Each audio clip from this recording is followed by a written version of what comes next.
Bonjour à tous et à toutes et bienvenue dans la nouvelle émission, espérons-le régulière, des mondes de Warcraft FR, Trésor de Machinima. L'émission d'aujourd'hui sera un peu moins légère que d'habitude. Soyez prévenus. Un Machinima qui exprime héroïsme, aventure, des difficultés qui feront que le corps du protagoniste mais surtout son esprit se verront confrontés à des défis qui ne se penseraient pas capables de relever. Bref, en résumé, un Machinima dont un bon exemple serait le dernier que nous avons vu, c'est-à-dire Rédemption, a toujours sa part d'ombre, sa part de tristesse, de pleurs, sa part de tragédie. Dans le dit exemple, c'est le trouble de notre héros vis-à-vis de la perte, de la mort de son frère, et de sa transformation en chevalier de la mort, et enfin, finalement, de leur sacrifice héroïque. Mais, car il y a un mais, la différence est là. C'est un sacrifice héroïque, tendre, il est glorieux. On ne peut pas penser à un seul instant que ces deux individus, frères retrouvés et combattant côte à côte, sont malheureux de leur choix. Ou du moins le ressenti que crée la scène est justement fait pour nous faire penser que tout ira bien. C'est doux, ça nous fait nous sentir apaisés. Et ça prouve bel et bien du coup la réussite de la chose, si c'est bien le sentiment que vous ressentez quand vous visionnez ce dénouement. Maintenant, quel serait le négatif de ce sentiment ? Quel serait l'opposé d'un sacrifice glorieux qui ne nous laisse aucun doute sur le courage et la satisfaction qu'éprouve le héros ? Pour le dire de manière assez claire, une mort inutile et affreusement froide qui ne nous laisserait aucun doute sur les regrets et l'envie de vivre du protagoniste. Oui, tout de suite l'ambiance s'effondre. Mais c'est un sujet extrêmement intéressant à décortiquer dans l'univers de la fiction et donc du Machinima. Pour ce faire, j'ai pris la décision de traiter non pas un, mais deux Machinima, et en l'occurrence anglophones. Commençons par présenter leurs machinistes qui sont loin d'être des inconnus du grand public. Pivotal est aujourd'hui considéré comme l'un des machinistes les plus talentueux du monde pour créer ses animations. S'il y a quelques années, elles étaient aussi entraînantes que crédibles et bien réalisées, aujourd'hui, on peut sans problème dire qu'elles sont impeccables et sans la moindre imperfection. Sa chaîne possède aujourd'hui 44 500 abonnés et 34 vidéos. C'est un nom à retenir dans notre domaine. Nixium. On ne le présente quasiment pas. Il n'est pas considéré comme un maître dans le domaine de l'animation, mais bien plus dans le domaine de l'humour. Il a inspiré plusieurs machinistes anglophones humoristiques, notamment Laurentium et Captain Grimm. Ses animations, bien que basiques, sont utilisées de manière très habile pour reproduire du burlesque cartoonesque, et c'est à côté de ça un type qui fait pas mal de reacts sur Blizzard et sur World of Warcraft. Sa chaîne compte 478 000 abonnés et plus de 700 vidéos. Le machinima réalisé par Pivotal se nomme Disper, et celui de Nixium, Call of the Warrior. Alors, la question que vous vous posez sûrement à cet instant est: pourquoi ai-je décidé de parler de ces deux machinimas ensemble et pas séparément ? Eh bien, nous verrons cela après notre petite analyse de ces deux machinimas. Je vous expliquerai tout en temps voulu. Pour le moment, intéressons-nous aux descriptions des deux machinimas. Celui de Nixium, pour commencer. Bonjour, c'est Yann qui fait le montage qui vous parle par-dessus cette vidéo de Moi qui danse. Alors le problème c'est que Nixium a reposté ses vidéos sur une autre chaîne, refait ses miniatures, mais aussi refait cette description. Et donc la description que j'avais à l'époque, je ne peux pas la screener parce qu'elle n'existe plus. Et donc à la place, pendant que je vous lirai cette description, je vous mettrai ça. Faire des machinimas comiques, c'est marrant, c'est drôle et tout... Mais parfois, je ne peux juste pas m'en empêcher quand j'en viens à vouloir exprimer mes sentiments. Après avoir médité pendant un moment sur la création d'une nouvelle vidéo, j'ai mis en place ce concept que je voulais explorer à partir d'une citation venant de l'Edda. Après m'être renseigné, il apparaît que ce qu'il appelle Edda ou The Edda serait The Prose Edda ou l'Edda poétique, étant d'après Wikipédia un ensemble de poèmes vieux norrois rassemblés dans un manuscrit islandais du XIIIe siècle, le Codex Regius, et qui serait apparemment la plus importante source de connaissances sur la mythologie scandinave. Voilà, je reprends. Et ce faisant, je me suis rappelé d'une histoire écrite par Ambrose Pierce, appelée « Un événement au pont du ruisseau de la Chouette ». Cette histoire particulière a toujours été l'une de mes préférées, alors j'ai décidé d'en faire ma propre version, utilisant World of Warcraft comme support. Ceci étant dit, j'espère que ça vous plaira. Celle de Pivotal maintenant. Pivotal. Récemment mariés, Shaena et son âme sœur William ne pouvaient pas être plus heureux. Cependant, William est appelé à se battre face aux nouvelles agressions de la Horde et se voit forcé d'abandonner sa femme derrière lui. Alors Pivotal ne donne pas de détails sur ses motivations comme le ferait Nixium. Cependant, il y a tout de même un point commun entre ces deux descriptions.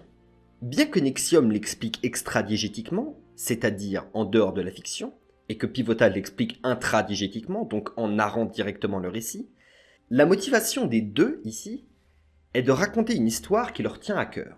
Maintenant que nous avons les profils des deux créateurs ainsi que leur motivation à créer ces deux machinimas, nous allons les décortiquer un par un, en commençant par le plus court. Dans le machinima Despair, nous commençons par une ouverture en fondu au noir, tout en douceur, sur la musique douce d'Ashran, une zone de Draenor, avec le doux chant des oiseaux en fond sonore. Les deux protagonistes sont dans un décor idyllique, un lac, des plantes, des arbres, de la verdure, et sont habillés non seulement en tenue sobre, mais globalement blanche, le tout éclairé par une lumière éclatante.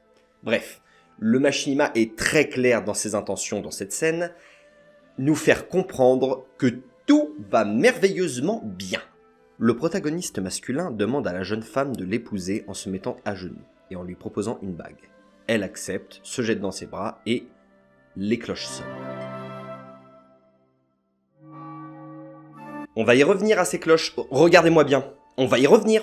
Au moment où les cloches sonnent, le machinima coupe brutalement sur un écran noir, puis une ouverture sèche sur un tableau des deux jeunes mariés pour nous faire comprendre que leur mariage a eu lieu, et enfin, un travelling sur les deux personnages. Elle en pleurs, avec des vêtements ternes, son maquillage coulant, lui la mine basse, son armure en place, la pièce est plongée dans l'ombre. Là aussi c'est très clair. Tout va mal, et ça crée un contraste rapide et absolu avec la dernière scène. On nous fait clairement comprendre à travers le départ trop rapide pour Shaena, la femme du machinima, et les cloches qu'on peut interpréter comme un tocsin, que l'homme part au combat. Ça, son armure, son épée, le fait que quand elle sort de la maison, elle ne le reconnaît plus, car il s'est déjà perdu dans la masse de soldats tous similaires partant au combat. Les saisons passent, elle désespère. Le titre du machinima. Elle porte du noir comme si elle avait déjà fait son deuil de son départ, ce qui peut-être nous fait comprendre que pour contraster un état d'esprit défaitiste, une bonne nouvelle va lui parvenir. La musique devient christique, avec des chœurs féminins puissants. Un homme en armure au visage dissimulé pénètre le jardin, retire son aume et apporte à Shaena la lettre lui annonçant le décès de William. Elle s'évanouit et le machinima se finit sur le seul et unique son des cloches continuant de sonner, et un écran figé sur une pièce vide, avec une bougie allumée, le chant timide des oiseaux et les portraits des jeunes mariés. Voilà, je suis personnellement très sensible à ce genre de scénario. Maintenant, sans plus attendre, passons au machinima de Nixium, The Call of the Warrior. Le machinima commence d'abord sur des croissements de corbeaux. Ça commence bien. Des croissements sur un écran noir. Puis la fameuse citation de l'Edda poétique dont parlait Nixium arrive en fondu. Un homme fou pense vivre pour toujours s'il se méfie de la guerre. Mais le grand âge ne lui apportera pas la paix, même si les lances l'épargnent. Je traduis ce qui est écrit, ceux qui ont lu l'Edda poétique en français ou en norrois, n'hésitez pas à me corriger. Donc, la citation passe, toujours sous les croissements de corbeaux. Puis le son du vent s'ajoute et la musique, elle-même nommée Call of the Warrior, commence, sur le regard d'un humain entouré d'orques, et un plan magnifiquement bien réalisé au passage. On le voit sur le pont qui relie les deux falaises surplombant le lac des Carmines, où plusieurs soldats de l'Alliance sont pendus. Un corbeau se pose sur le pont, et l'homme le regarde, tandis que les orques préparent la corde qui bientôt lui brisera la nuque, et viennent l'enfiler autour de son cou. Puis vient le moment fatidique. L'homme s'avance sur le pont, comme prêt à sauter de lui-même, puis les orques perdent patience et le poussent violemment. Il crie, et la corde lâche. Il tombe dans l'eau, les orques tirant des dizaines de coups de feu en le voyant émerger, espérant le tuer avant qu'il ne s'enfuit, et aucune des balles ne l'atteigne. Par chance, l'homme nage loin de leur portée et s'enfuit en courant. C'est alors que commence la même musique que dans Despair, la musique d'Ashran, douce, agréable, lente, alors que le soldat rejoint le comté du lac. La ville est visible au loin. Et un panneau l'indique même, presque pour dire « Vas-y, tu es arrivé !» Il jette un coup d'œil à son pendentif où se trouve la photo de lui et sa femme, mariés tous deux. Celle-ci arrive alors sur la route en robe blanche vers lui, lui laissant l'opportunité de courir vers elle et de la regarder en souriant, lui caressant le visage tendrement.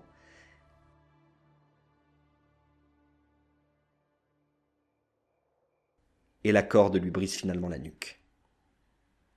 Les orques se retirent après l'avoir pendu. Les corbeaux continuent de croisser sur l'image des hommes morts. Et le machinima se termine sur le corbeau qui s'envole du pont. Un vague bruit de vent en fond.